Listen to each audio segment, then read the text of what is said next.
వందనాలండి. నేను నా కుమారుడు గిరీష్ అండి. బాబుకి 2020 సంవత్సరంలో తేడా చేసింది.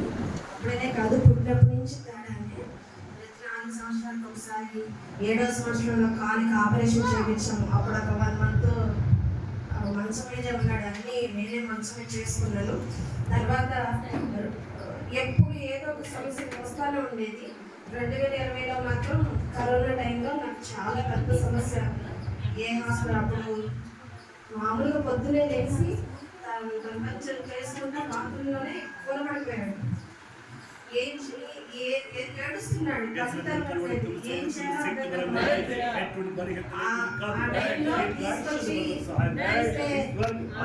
తీసుకెళ్తే డాక్టర్ గారు అన్నారు, ఇది పెరాసిస్ టైప్లో ఉంది. కుడి చెయ్యి కుడి కాలు ఆయన స్వాధీనంలో లేదు, పెరాసిస్ వచ్చిందన్నారు.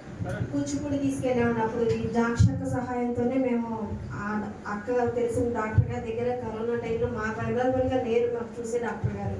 అక్కడ తీసుకెళ్తే ఆయన చూసి అర్జెంటుగా విజయవాడ తీసుకెళ్ళండి, 2 days అయింది, నా దగ్గర ఇంకా బాబు కోలుకోలేదు అని చెప్పి విజయవాడ నాగార్జున హాస్పిటల్ పంపించారు. అక్కడికి వెళ్తే ఆ డాక్టర్ గారు పొద్దునైతే మేము సాయంత్రం స్కానింగ్ కానీ బ్రెయిన్ అవన్నీ ఏడు రోడ్డు పంపిస్తే బాబుకి పట్టుకుంటేనే కాలిపోతుంది. పొయ్యి దగ్గర మనం కూర్చుంటే ఎంత సెగ తగులుతుందో అంత సెగగా బాబు ఒళ్ళు తగ్గలేదు. అలాంటి కామినేని హాస్పిటల్ వాటికి పిలిపి లాస్ట్కి ఈవినింగ్ టైంలో నైట్ 8కి డాక్టర్ గారు వచ్చి, నాకు మీ బాబు సమస్య అర్థమైందమ్మా, ఇదో నా దగ్గర చూపించుకునేది ప్రసాదం పాడులో అల్లు హాస్పిటల్ ఉంది, న్యూరో సర్జన్ ఉన్నారు ఆయన. లేదు మీకు ఓపిక లేదు అంటే గుంటూరు తీసుకెళ్ళండి అన్నారు. బాబుని అక్కడ తీసుకెళ్ళి చూపిస్తారు. ఒకటే మాట అన్నారు, మెయిన్ 2 lakhs అవుతుంది, మీరు కట్టగలరా లేదా, లేదంటే గుంటూరు తీసుకెళ్ళాను.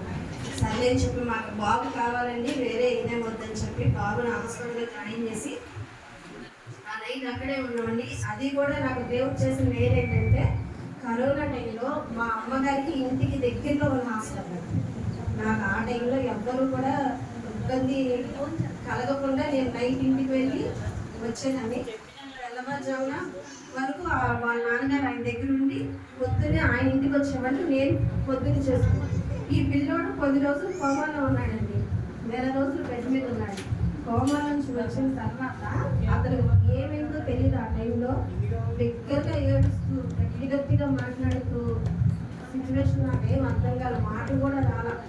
మేము ఫోన్ తీసుకొని ఇదిగో నానమ్మ, తాతయ్య, అమ్మమ్మ, వాళ్ళ అక్క, అన్నయ్య ఎడుగు అని నేను చెప్పుకొని, నేను మా వారు మా డాడీ మేము ముగ్గురు దగ్గరుండి చెప్పి ఆయన మెమరీ పవర్ అలా నిదానంగా రికవరీ అయిందండి.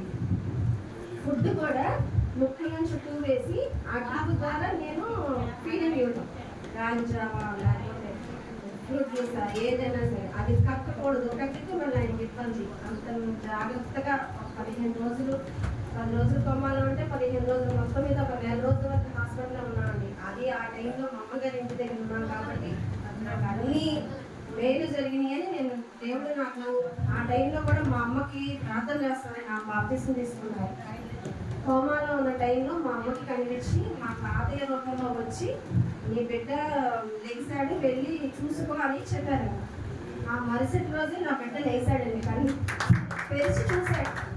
ఆ పరిస్థితి ఎలా ఉన్నా ముందు కోమాల నుంచి బయటకు వచ్చి కనిపించాడు. నాకు ఒక రకంగా స్నానం చేసేవాళ్ళు లేకపోయినా దేవుడు మాత్రం వాళ్ళు 4 పక్కల నాకు నలుగురు సాయం చేశారండి.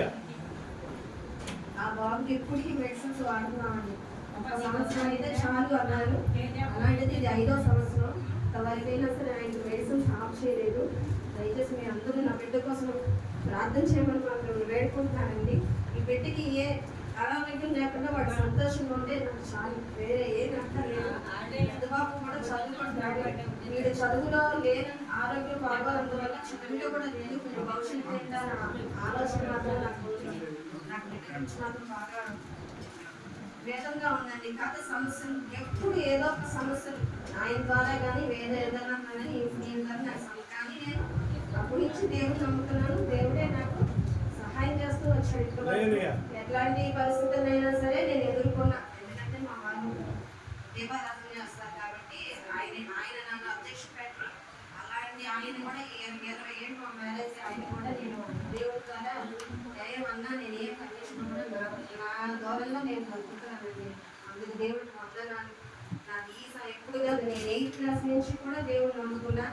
అదే మరి ఎందుకు ఈ విధంగా జరిగిందో తెలియదు కానీ ఆయన దీపారాధన నేనేమో చేసేది అనుకున్నా. మా ఇద్దరి మధ్య మాత్రం గ్యాప్ ఉంది. నా బిడ్డలు మాత్రం సంతోషంగా ఉండాలి.